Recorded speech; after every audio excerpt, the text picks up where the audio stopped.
Selamat datang di channel Audian Audina.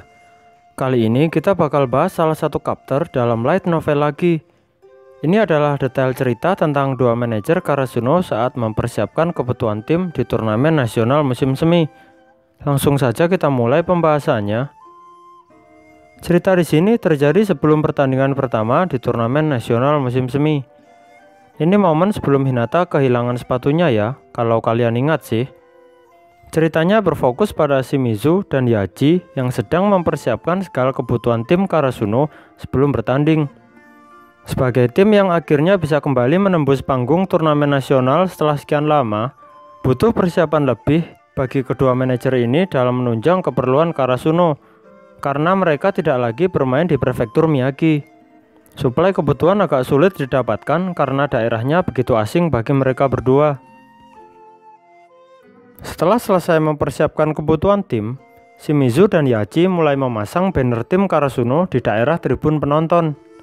Kemudian, beberapa orang yang lewat mulai berbisik-bisik, "Karasuno, aku nggak pernah dengar tentang mereka. Masa kau nggak tahu? Mereka itu tim yang ngalahin Shiratorizawa, tim yang diperkuat Ushijima Wakatoshi. Serius mereka bisa ngalahin Ushiwaka?" Ya nggak tahu detailnya juga sih, mungkin cuman kebetulan aja. Perbincangan orang-orang tadi seketika membuat Yaji begitu marah. Karena Yaji sadar betul perjuangan berat tim Karasuno untuk mendapatkan tiket menuju turnamen nasional musim semi begitu berat. Yaji pun bergumam seperti ini. "Kebetulan apanya? Nggak mungkin hal seperti itu namanya kebetulan. Kenapa mereka hanya memperhitungkan pertandingan kami saat melawan Shiratorizawa saja?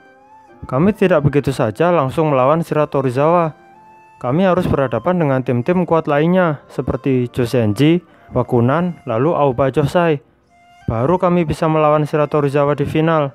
Apa mereka pikir itu hal yang mudah dan hanya butuh keberuntungan saja?"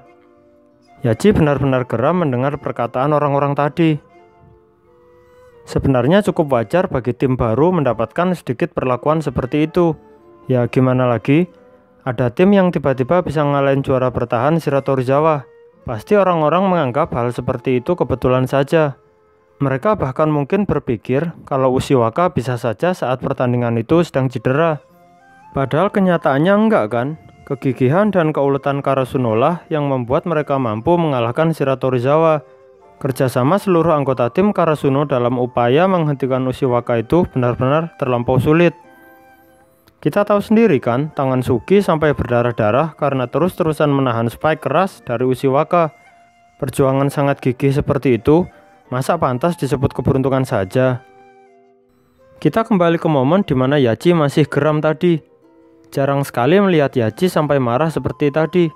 Dia benar-benar emosi mendengar perkataan orang-orang di tribun penonton tersebut. Shimizu kemudian berusaha menenangkannya. Dia bercerita kalau sebelum-sebelumnya juga dia pernah mendengar yang lebih buruk dari itu. Shimizu bilang kalau orang-orang bahkan pernah menjuluki kita tim kuat yang jatuh atau gagak yang gak bisa terbang.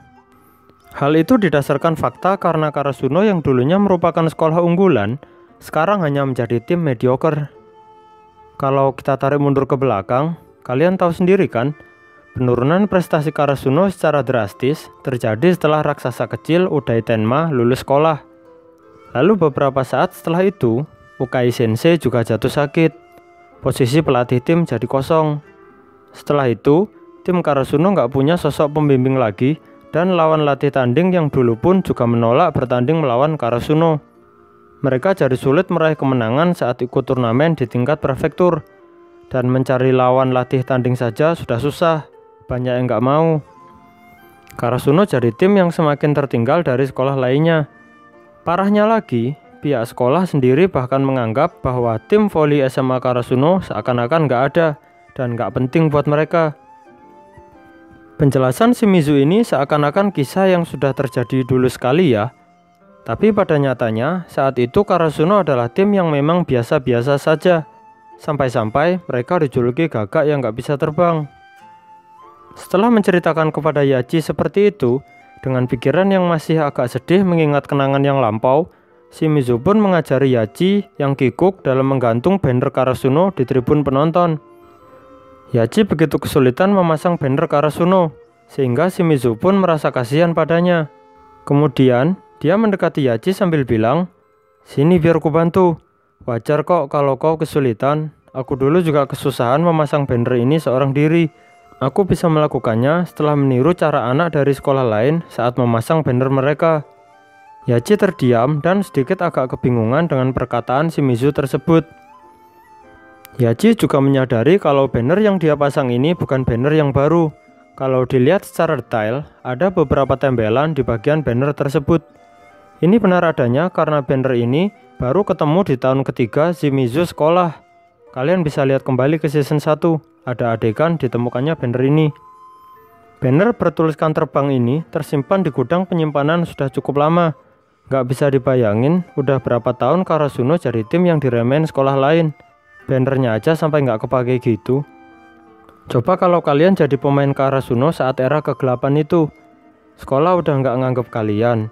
Saat bertanding gak ada yang dukung, dan mungkin bahkan dihujat. Tapi kalau kalian jeli, sampai saat Karasuno berhasil menjadi sekolah unggulan lagi, ada satu pendukung yang loyal untuk terus menonton pertandingan Karasuno. Dia adalah paman yang satu ini. Beliaulah yang terus mendukung Karasuno apa adanya, meskipun ya kadang mengeluh mengenai Karasuno yang kalah terus. Kembali ke momen banner yang akhirnya ditemukan Shimizu di gudang penyimpanan. Saat itu, dia memutuskan untuk membersihkan banner yang lusuh dari gudang itu, lengkap dengan peralatan penunjangnya. Banner dan alat-alat penunjangnya dikirim ke laundry untuk dibersihkan dan dijahit di bagian yang agak rusak. Jadilah sekarang banner yang dipakai bersih dan terlihat seakan-akan baru. Banner ini bertuliskan kata terbang yang berwarna putih terang dengan dasar warna bannernya hitam pekat.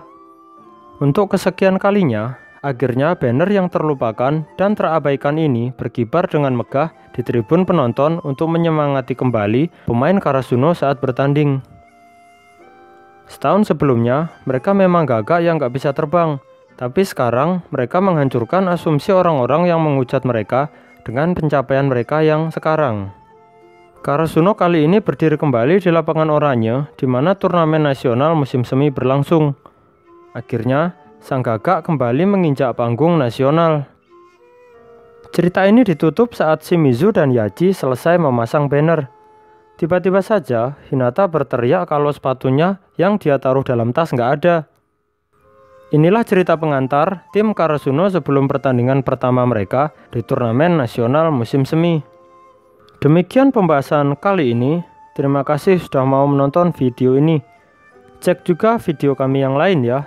Sampai jumpa lagi di lain kesempatan. Bye-bye.